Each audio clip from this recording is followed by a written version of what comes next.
Myanmar और उसके पड़ोसी देश जैसे बांग्लादेश व भारत इन दिनों गंभीर जियोपॉलिटिकल और सुरक्षा संकट से जूझ रहे हैं। इसका मुख्य कारण है म्यांमार के रखाइन राज्य में सक्रिय अरकर आर्मी। ये विद्रोही समूह म्यांमार की सरकार और सेना के लिए चुनौती बन चुका है और इसके प्रभाव के चलते एशिया का भौगोलिक नक्शा बदलने की संभावना जताई जा रही है। अरकर आर्मी का उदय। म्यांमार की सेना ने 2010 में तख्ता पलटकर सत्ता हथियाई थी। इसके बाद से देश में विद्रोह और अस्थिरता बढ़ गई। अरकर आर्मी जो रखाइन राज्य के पश्चिमी हिस्से में सक्रिय है, म्यांमार की सेना को वहां से खदेड़ने में सफल रही है। महत्वपूर्ण आंकड़े। अरकर आर्मी ने रखाइन राज्य के आर्टाइट में से पेजे प्रांतों पर कब्जा कर लिया है। यह समूह म्यांमार के 3 प्रमुख विद्रोही गुटों में से एक है, जो थ्री ब्रदरहुड अलायंस का हिस्सा है। ऐतिहासिक पृष्ठभूमि। अरकर आर्मी और अन्य विद्रोही समूहों की जड़ें म्यांमार की स्वतंत्रता के समय 1970 से जुड़ी हैं। इन समूहों का दावा है कि म्यांमार की सरकार ने उनके संसाधनों का शोषण किया और उनकी भलाई के लिए कोई कदम नहीं उठाया।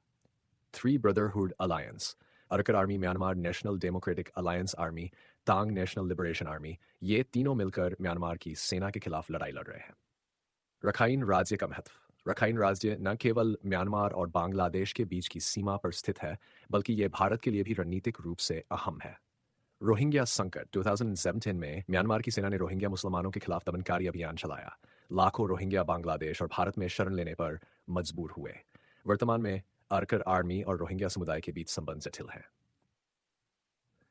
कनेक्टिविटी परियोजनाओं पर असर। भारत की Kaladan multimodal transit transport project, जो मिजोरम और सिटवे पोर्ट को जोड़ती है, अब अनिश्चितता में है। अरकर आर्मी के नियंत्रण वाले क्षेत्रों से गुजरने वाली परियोजनाओं के लिए नई रणनीति की आवश्यकता होगी। भारत पर प्रभाव। म्यांमार की अस्थिरता और विद्रोह का सीधा असर भारत के नॉर्थ ईस्ट क्षेत्रों पर पड़ रहा है। 1. सुरक्षा चिंताएं। विद्रोही गुटों द्वारा भारत के पूर्वोत्तर राज्यों में हथियार और ड्रग्स की तस्करी बढ़ रही है। भारत म्यांमार सीमा पर फ्री मूवमेंट रेजिम को स्किमी से घटाकर डेफकिमी किया गया है। चीन का हस्तक्षेप। म्यांमार और अन्य पड़ोसी देशों में चीन का प्रभाव बढ़ रहा है। चीन इन संकटों का लाभ उठाकर भारत के प्रभाव को कम करने का प्रयास कर रहा है। समाधान और भविष्य की रणनीति। 1. Diplomatic engagement. भारत को म्यांमार की सेना और विद्रोही गुटों दोनों के साथ संतुलित कूटनीतिक संबंध बनाने होंगे। सुरक्षा उपाय।